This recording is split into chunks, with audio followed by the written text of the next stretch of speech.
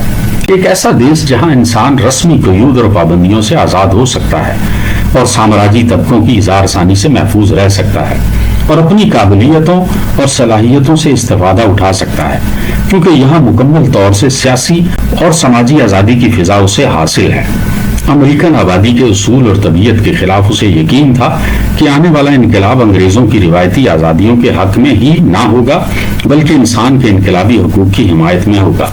اس کے ذہن کی حالت یقیناً نظریاتی قسم کی تھی۔ اس کا مطمع نظر کامن سینس لکھنے میں صرف یہ تھا کہ وہ امریکی عوام کو اس بات پر آمادہ کرے کہ وہ فیصلہ کن طور پر اپنے رشتے برطانیہ سے توڑ دیں اور اپنے مستقبل کو جمہوری حریت پسندی سے مستقلاً وابستہ کر لیں۔ بہت حد تک کسی دیگر شخص کے علاوہ اس نے امریکی انقلاب کے نظریاتی پہلوؤں کی ترجمانی اور حوصلہ افزائی کی ہے۔ پین کے حریت پسندی کے نظریات کی مرکزی بحث عام حریت پسندی کے نظریہ کی طرح ایک مبالغہ آمیز اعتقاد ہے کہ جس سے سماجی عمل کے فطری امکانات اور ان کے لیے ایک متبادل طریقہ کار بھی معلوم ہو جاتا ہے، جس سے حکومت کی انتظامیہ کی ضرورت بھی نہایت قلیل رہ جاتی ہے۔ حریت پسندوں کی اکثریت کی طرح وہ اتنی دور تک نہیں گیا کہ یہ کہہ دیتا کہ امریکی عوام خالصتاً نراجی حیثیت اختیار کر لیں۔ وہ اس بات کو تسلیم کرتا ہے کہ انسانی فطرت کبھی بھی مکمل نہیں کہی جا سکتی، اور یہ کہ اگر آدمیوں کو ان کی تدبیروں پر چھوڑ دیا جائے گا تو وہ اپنی آزادی کے استعمال میں دوسروں کی آزادی کو خطرے میں ڈال دیں گے۔ قانونی یا غیر قانونی دباؤ آخرکار مساوی طور پر آزادی کی تخریب کرتا ہے، اس بات سے قطع نظر کہ یہ دباؤ مخصوص افراد نے یا حکومت کے جابر کنان نے استعمال کیا ہو۔ حکومت ایک ضروری اور نہایت مناسب تدبیر ہے تاکہ آزاد انسانوں کی شخصیت اور جائیداد محفوظ رکھی جا سکے۔ اسے قانونی طور پر استعمال کیا جا سکتا ہے تاکہ عوامی خدمات انجام دی جا سکیں جو کسی اور طریقہ سے انجام نہیں پا سکتی، اور یہ خدمات ہمارے مشترکہ مفاد کے لیے ہوتی ہیں۔ لیکن اگرچہ پین مختصر سی جمہوریت پسند نراجیوں کی جماعت کو ناپسند کرتا تھا جو حکومت کو غیر ضروری اور ناجائز قرار دے کر مسترد کر دیتے ہیں، اس کے باوجود اسے یقین تھا کہ اسے یعنی حکومت کو بہت محدود دائرہ میں رکھنا چاہیے۔ انسانی زندگی کی بہت سی مثبت اقدار جن میں اقتصادی اقدار شامل ہوتی ہیں کسی غیر شعوری سماجی عمل کا نتیجہ ہوتی ہیں۔ حکومت کا ابتدائی کام اپنی اقدار کی تخلیق نہیں ہوتا بلکہ مجرموں سے انسانی اقدار کی مدافعت کرنا اس کا فرض ہوتا ہے، کیونکہ یہ اقدار سماج نے تخلیق کی ہیں۔ مختصراً پین کہتا تھا کہ حکومت ایک ضروری برائی کی طرح ضروری ہے۔ اس کے انداز فکر کے مطابق اس برائی کو کم سے کم دائرے تک ہی محدود رکھنا کامن سینس کا ایک جزوی مقصد ہے۔ سیاسی جبر کا مسئلہ اپنی انتہائی سادگی کے سبب سے بہرحال یہ خالی نسخہ یا طریقہ کار فوراً ایک سوال اٹھاتا ہے۔ پین صفائی کے ساتھ سوچتا ہے کہ اس کی اچھی حکومت کی کسوٹی صرف ایک انقلابی اختراع ہے، اور یہ کہ چند ہی ایک حکومتیں ماضی یا حال کی ان ضروریات کو پورے طور سے مطمئن کرتے ہوئے معقول فاصلہ تک اس کے قریب آ سکی ہیں۔ لیکن اگر سیاست کا حریت پسندانہ تصور کامن سینس کا ہی ایک معاملہ ہے تو پھر یہ کیسے ہوا کہ حریت پسندی کے نظریے کو عرصہ دراز سے اب تک عملی طور پر لوگوں نے قبول نہیں کیا؟ کس بات نے لوگوں کو اس معقول حل کو قبول کرنے سے روکا کہ سیاسی مسائل اس کے ذریعہ حل ہو سکیں؟ پین اس مسئلہ کے حل مہیا کرتا ہے اور اسی طریقہ کار سے زیادہ آسان بنا کر پیش کرتا ہے، جو کہ اپنی شکل میں نظریاتی ہیں۔ حالانکہ آدمی معقولیت پسند مخلوق ہیں، مگر انہیں دھوکہ بھی دیا جا سکتا ہے۔ عوام کی ناسمجھی اور غلطی یا دھوکہ کھانے کی عادت سے فائدہ اٹھاتے ہوئے اور خاص طور پر ان کے اوہام پر مبنی خوف سے کھیلتے ہوئے لالچی اور خود غرض افراد دنیا کے ابتدائی دور سے اب تک عوام کو آمادہ کرتے آئے ہیں کہ وہ غیر معقول اور جارحیت پسند طرز حکومت کو قبول کر لیں۔ ان مختلف طرز کی حکومتوں میں سب سے زیادہ غیر معقول اور عام وراثتی شہنشاہی طرز حکومت ہے، کیونکہ سیاسی قوت پر قبضہ طبقے کو اپنے ساتھی شہریوں کے صرفے پر خاص مراعات کا لطف اٹھانے کی سہولت مہیا کرتا ہے۔ یہ بات ان کے ذاتی مفاد میں ہوا کرتی ہے کہ وہ حکومت کے دائرۂ اختیار میں وسعتیں پیدا کرتے رہیں اور رعایا کو ظالمانہ ناجائز دباؤ میں رکھیں۔ یہی اور صرف یہی وہ طاقتیں ہیں جو بنی نوع انسان کی آزادی اور خوشحالی میں ہمیشہ مانے رہی ہیں۔ جمہوریت کے دشمن اور جمہوریت پسندی کے مقاصد کا تعین کرنے کے بعد صحیح لاہ عمل بروئے کار آتا ہے۔ چونکہ حاکم طبقے ایک ظالمانہ قانونی حیثیت رکھنے کے مجاز ہوتے ہیں، ان کی جمہوریت پسندی کے ساتھ دشمنی ذاتی مفاد کا معاملہ ہے۔ نتیجہ یہ ہوتا ہے کہ ان لوگوں کی حوصلہ افزائی کی جائے جو موجودہ حاکموں کے خلاف بغاوت کا علم بلند کریں اور خود حکومت کی ذمہ داریاں سنبھال لیں۔ حریت پسند کے نظریے اور مسئلے کا ممکن حل جمہوریت کے بنیادی مقاصد ہی ہیں۔ انقلاب کی ضرورت۔ پین نے اپنی تصنیف کامن سینس میں ان عام اصولوں کو امریکی انقلاب کے خصوصی مسائل میں شمار کیا ہے۔ سب سے بڑا کام یہ تھا کہ نو آبادیاتی باشندوں کو اس بات پر آمادہ کیا جائے کہ وہ آخری مرتبہ اپنے کو برطانیہ عظمیٰ سے علیحدہ کر لیں۔ یہ بات جانتے ہوئے کہ برطانوی آئین کا احترام جڑیں قدیم اور دور دور تک ہیں، اس نے اپنے کو خاص طور سے اس کام پر لگایا کہ وہ اس روایت کو للکار سکے۔ عوام کو عرصہ دراز سے یہ پڑھایا گیا ہے کہ برطانوی سیاسی نظام اپنے پیچیدہ اختیاراتی توازن کے ساتھ جو بادشاہ اور پارلیمان کے مابین رہتا ہے تمام حریت پسندانہ نظاموں سے بہتر ہے، اور آزاد انگریز کی طرح پیدا ہونا آزاد ترین انسان کی طرح رہنے کے مترادف ہے۔ اس کے جواب میں پین نے اس بات کا مظاہرہ کیا ہے کہ یہ آزادی ایک ڈھونگ ہے۔ کسی بھی صحیح طور پر معقول نظام کا نشان سادگی ہوا کرتا ہے، اس لیے برطانوی آئین کی پیچیدگی بذات خود اس بات کی نشاندہی کرتی ہے کہ کوئی بات ضرور کہیں پر غلط ہے۔ اپنے موروثی بادشاہ اور اپنی غیر نمائندہ عوام کے ساتھ یہ نظام مایوس کن حد تک غیر جمہوری ہے۔ حقیقی اختیارات کے توازن میں بادشاہ ہی فیصلہ کنندہ کی حد طاقت رکھتا ہے۔ اس طرح موروثی حق برطانوی آئین کی قوی تر خصوصیت ہے۔ امریکی نو آبادیات کے باشندوں کے لیے برطانیہ عظمیٰ کے ساتھ کسی قسم کا رشتہ قائم رکھنا اس بات کے مترادف ہوگا کہ وہ اپنے کو لگاتار غلامی کے لیے تیار رکھیں۔ مکمل آزادی ہی صرف انہیں تنہا وہ رحمتیں یا راحتیں عطا کر سکتی ہے جو اچھی حکومت کا خاصہ ہیں، اور اسی کے ذریعہ وہ انگریزوں کے دیے ہوئے نقلی حقوق کے بدلے میں صحیح انسانی حقوق پا سکیں گے۔ زیادہ تر جو باتیں پین نے کہی تھیں وہ سب عام اصولوں پر مشتمل تھیں اور انہیں کسی بھی مقام پر کسی بھی وقت استعمال میں لایا جا سکتا تھا۔ اس نے اس بات کی بھی کوشش کی تھی کہ وہ امریکی نو آبادیات کے باشندوں میں یہ احساس بیدار کر دے کہ وہ خدا کے منتخب کیے ہوئے انسان ہیں جنہیں قدرت نے خاص قسمتیں عطا کی ہیں اور عظیم ذمہ داریاں سونپی ہیں۔ ایسا کرتے وقت اس نے امید کی تھی کہ امریکی عوام اس بات پر مکمل یقین رکھیں کہ جمہوریت کی فتح نہ صرف خوشگوار ہے بلکہ کامل طور پر یقینی اور لازمی ہے۔ بہت سے امریکی جو کیلون کے پیروکار تھے ہمیشہ یہ سوچا کرتے تھے کہ وہ اس نئے ملک میں اسی طرح داخل ہوئے ہیں جس طرح یہودی خدا کے وعدہ کیے ہوئے ملک میں داخل ہوئے تھے، اور اللہ کی حکمت عملی کا یہ ایک خاص مظاہرہ ہے۔ حالانکہ پین دوسرے بہت سے ابتدائی جمہوریت پسندوں کی طرح عیسائیت کو کبھی الہامی مذہب کے طور پر نہیں قبول کرتا تھا، لیکن وہ بھی اپنے طور پر تاریخ کی فطری اور الہیاتی تعبیر کا حامی تھا۔ امریکہ کی دریافت نے بر وقت مظلوم اقلیتوں کے لیے پناہ عطا کی تھی۔ اس دور میں جب صلیبی جہاد زوروں پر تھے، ایک مرتبہ مذہبی آزادی کی آماجگاہ بن کر اس نئے بر اعظم کے نصیب میں یہ لکھا تھا کہ وہ انسانیت کی خدمت ایک مثالی اور نمونہ کے طور پر پیش کیے جانے والے آزادانہ سماج کی حیثیت سے کرے۔ اس ملک کو قدیمی برائیوں نے داغدار نہیں کیا تھا۔ نئی دنیا عجیب طور پر اس بات کی قائل تھی کہ وہ پرانی دنیا کو عالمی آزادی کا راستہ بطور قائد کے دکھائے۔ اپنی آزادیوں کے لیے جنگ کرتے وقت وہ آبادیاتی باشندوں نے تمام عالم کے انسانوں کے حقوق آزادی کی بھی جنگ لڑی تھی۔ امریکہ میں پین کا اثر۔ یہ غلط ہوگا کہ ہم پین کو سب سے زیادہ مؤثر یا صحیح ترجمانی کرنے والا امریکی داعیے انقلاب سمجھیں۔